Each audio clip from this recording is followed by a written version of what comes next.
પરમ દિવસે તમે કહ્યું હતું ને કે અમુક પ્રકારનો ચારિત્ર મોહ હોય છે કે જ્ઞાનને પણ ઉડાડી મેલે.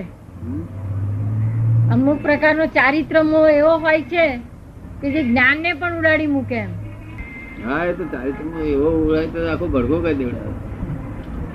બધું જ્ઞાન હોવું ઉડાડી દે ધક્કો મારી. તે કેવા પ્રકારનો હોય એમ? બધા બહુ પ્રકાર હોય. તે આમાં વિષયના પ્રકારનો જ હોય, બીજો કઈ. આ બધા કસાય ઉભા થાય છે વિષયમાં જ ઉભા થયેલા. શું કહે? જેટલા કસાય ઉભા થયા છે ને એ બધા વિષયમાં જ ઉભા થયા. અવરું ફરે તો જેને મા બાપ ની સેવા કરવી હોય તેને જ ગાળો દે. શું કહે? અવરું ફરે મિથ્યાત્વ મોહ. કેવું? એ મોહ ના પછી ટુકડા થાય. અમે જ્ઞાન આપીએ ને ત્યારે ટુકડા થાય. મિથ્યાત્વ મોહ, પછી મિશ્ર મોહ અને સમ્યક્ત્વ મોહ. સમ્યક્ત્વ મોહ એ સમ્યક્ત્વ મોહ ના ગયો હોય તો ઉપશમ સંકેત કહેવાય. સમ્યક્ત્વ મોહ ના ગયો હોય ત્યાં સુધી ઉપશમ સંકેત. ઉપશમ સંકેત એટલે શું? આત્માનો હું આત્મા છું આ બધું ન હોય એવું એને લાગે 1 કલાક સુધી. એવું ગુંઠાણું ઉદય આવે. એ બધા ઉપશમ એટલે બધા કસાય બસાય બધા છે, હાજર જ છે, કશું ઓછું થયું નથી. પણ બધા સમય ગયેલા હોય. શું થઈ ગયેલા? સમય ગયેલા બધા સમય ગયેલા. એટલે એને જે કલાક જે શાંતિ થાય આનંદ થાય એ પછી લાગે કે ખરો માર્ગ તો આ વાત ને આત્માની જ છે. પછી એ શ્રદ્ધા બેઠી, ઉપશમ સંકેત ની શ્રદ્ધા બેઠી. અને જયારે સમ્યક્ત મોહ જાય ત્યારે ક્ષાયક સંકેત થઈ ગયો. સમ્યક્ત મોહ એટલે શું? શેનો મોહ છે સમ્યક્ત મોહ? એટલે કે આત્મા શું કેવો હશે કેવો નહીં જાણવાનો મોહ. આત્મા જાણવાનો મોહ એને સમ્યક્ત મોહ કહ્યો. કેવું? એ મોહ તો કરો ને. હે એ સમ્યક્ત મોહ ને ગયો, આત્મા જાણ્યો કે સહાયક સંકેત થઈ ગયો. સહાયક સંકેત થઈ ગયો તેની સાથે બધું મોહ બધો નિર્મૂળ થયો. ના, નિર્મૂળ નથી થયો. કે બીજા મોહ નું શું થયું? કે ચારિત્ર મોહ થઈ ગયો. શું થઈ ગયું? ચારિત્ર મોહ. આ બધું ખાવ છો પીવો છો એ બધું શાના? એ બધું મોહ નું પરિણામ છે. શાનું છે? અત્યારે ખાવ છો પીવો છો હરો છો ફરો છો ઊંઘી જાવ છો એ બધું શાનું પરિણામ છે? પૂર્વે મોહ નું મોહ કરેલો તેનું પરિણામ. અને અત્યારે ચારિત્ર મોહ ગણાય. કેવું? જ્ઞાન લીધું હોય, જ્ઞાન ના લીધું હોય તો બધો મોહ જ ગણાય. જ્ઞાન લીધું એટલે તમને ખરાબ હોય તો ગમે નહીં, ખરાબ મોહ હોય તો. અને હારો મોહ હોય ઉપાધિ ના થાય. રસ ખાવાનો હોય એ કઈ જાતનો મોહ કહેવાય? રસ ખાતી વખતે ક્રોધ તે કઈ બીજી બંધગઢ થાય છે ને તાર નથી ગમતું. શું થાય છે? ત્યાંથી પેલું મહી સાથે હલાવી નાખે બધું પ્રકૃતિને, એટલે નથી ગમતું. અને રસ ખાતી વખતે ગમે છે માટે શું છે? મોહ નહીં. એ ચારિત્ર મોહ ને પેલો ચારિત્ર મોહ. સમજ પડી ને? આ ગમતો માલ ભરેલો પેલો ના ગમતો ભરેલો બે ચારિત્ર મોહ.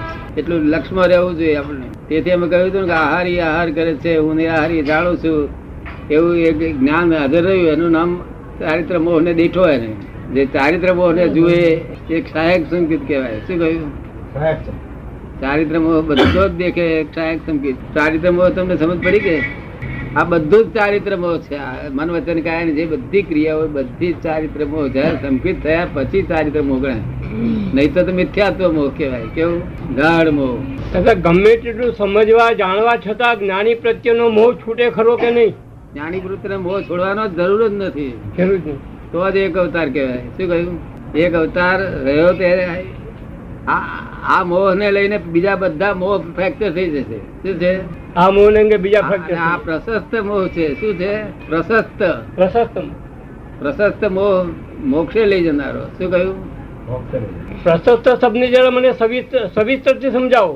હે પ્રશસ્ત શબ્દ ને મને બરાબર સમજાવો. આ મોહ નથી ગણાતો પછી એને રાગ કહેવાય છે. ને પ્રશસ્ત રાગ અને આ અપ્રશસ્ત રાગ, સંસારના રાગ. આ અપ્રશસ્ત રાગ થી સંસારમાં ભટકવું પડે અને આ પ્રશસ્ત રાગ મોક્ષમાં લઈ જનારો. કેવું?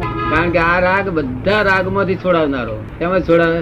એક જગ્યાએ રાગ બેઠો હોય પછી જાય જ નહીં બીજી જગ્યાએ. તમે અત્યારે અહીં બેઠા છો તો ઘેર તો રહી ને એવું પ્રશસ્ત રાગમાં જે બેઠો તો બીજા રાગમાં. એટલે જ આ મુખ્ય વસ્તુ, તેથી આ જ્ઞાન વધારે તો હિતકારી એટલું જ છે કે પ્રશસ્ત રાગ ઉત્પન્ન થાય છે. કેવું થાય છે? એટલે બધું આખું દબાઈ જાય, ધૂળ ધાણી થઈ જાય છે બધું. નહીં તો આટલો તો કઈ થોડા વખતમાં કઈ બધા કર્મ કપાતો હશે કે જફારામાં ઉડી જાય. આ તો પ્રશસ્ત રાગ તો નિરંતર રાખવાના છે. કેવું? પ્રશસ્ત એટલે માઠા નહીં તેવો રાગ. કેવું? હિતકારી. જ્ઞાનીઓ વખાણ્યા છે એવો. શું કહ્યું? હા. અને અપ્રશસ્ત એટલે માઠા, સંસારમાં ભટકાવનારા. તો એને એ છોડવાની જરૂર નથી. એ છે એ તો એની મેરેજ ટાઈમ થાય ને, જે મોક્ષ જવાનું થાય ને તે પહેલા 10 વર્ષ પહેલા એની મેરેજ છૂટી જાય. સમજ પડી ને? કે જ્ઞાન થતા પહેલા એની મેરેજ છૂટી જાય. સમજાય પડી ને? આ કાળમાં તો જો કદી એ ના હોય તો આ બધાને બીજા આટલા બધા મોહ. કૃપાળદેવે શું કહ્યું હતું કે આ મોહમય શહેર છે, અહીંયા આવશો નહીં સાધુઓને. એવું કહ્યું હતું સાધુઓને. તો સંસારી મોહમય લડે નહીં, સાધુઓ નડે તો સંસારી ના મળે નડે. કેમ? જબરદસ્ત નડે. પણ આ તો બધું નડીને બધું ખલાસ જ થઈ ગયું. શું થયું? આ તો આ વિજ્ઞાન બહુ જબરદસ્ત છે. મારી ફ્રેક્ચર કરી નાખી દીધું. જબરદસ્ત એટલે એટલું જબરદસ્ત છે એનો તાગ નથી મળતો. હે? આ વિજ્ઞાન એવું છે જબરજસ્ત કે એનો તાગ નથી મળી શકતો. બાકી બધેક વસ્તુનો તાગ મેળવી શકાય છે, આનો નથી મેળવી શકાતો. ના મેળવી શકાય. આ વિજ્ઞાન બહુ જબરદસ્ત સચેતન છે. કેવું છે? આપણે ઊંઘતા હોય તો કામ કર્યા કરે. તમે એને બટન બી દબાવવું નથી પડતું. ના બટન કશું દબાવવું, બટન દબાવવું નહીં પડતું. તમારે દબાવવું પડતું. મૂળ વાળાને કોઈ નહીં દબાવવું પડતું. તમારે ખેર જ નહીં. જનરેટર જ લઈ લીધું છે. પેલું જ્ઞાનમાં બટન દબાવવું પડે, આપણે માથાકૂટ કરવી પડે, બધું કરીએ. આ જ્ઞાન થી જે મીઠાશ આવે છે ને, મીઠાશ એને ભગવાને સુધા કહી છે. સુધા કૃપાળદેવાને સુધા રસ કહ્યો છે. એ સુધારસ ને પાછો શાંત સુધારસ કયો છે. હે? સુધારસ તો ખરો, પણ શાંત સુધારસ કયો છે. શાંત સુધારસ છે. શાંત સુધારસ. શાંત સુધારસ. આ સુધારસ મોક્ષે લઈ જનારો. શું કે છે ભાઈ? વણિકભાઈ એમ કે છે કે એમ કહેવાય છે, એવો અનુભવ છે કે ઉપસમ સંકિત થાય ત્યારે સુવાસ પ્રગટે, અંદરથી સુવાસ પ્રગટે. એવો અનુભવ છે. એમ ઉપસમ સંકિત જયારે પ્રગટે ત્યારે અંદરથી સુવાસ પ્રગટે. એક વખત એવું થયું હતું એમ કે છે. સુવાસ નો પણ શું ફાયદો છે? સુવાસ એ તો પૂતગલ છે. સંકેત એ આત્માનું લક્ષણ છે. એ નિશાની કઈ એમ કે છે? હે? એ નિશાની કઈ? એ તો થાય.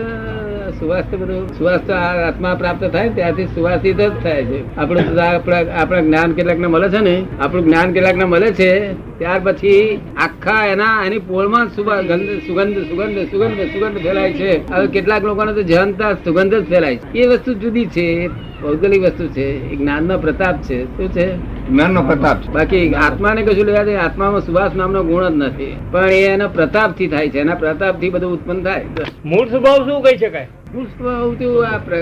આ ગુણો આ જે પોતગલના ગુણો છે ને, એમાં કોઈ ગુણ નથી પોતાના. સુગંધી કે દુર્ગંધી કે બધું જે સુગંધી આવે ને, તો હમો દુર્ગંધ ઉભું બેહી રહ્યું હોય. કેવું? દુર્ગંધ બેરે હોય.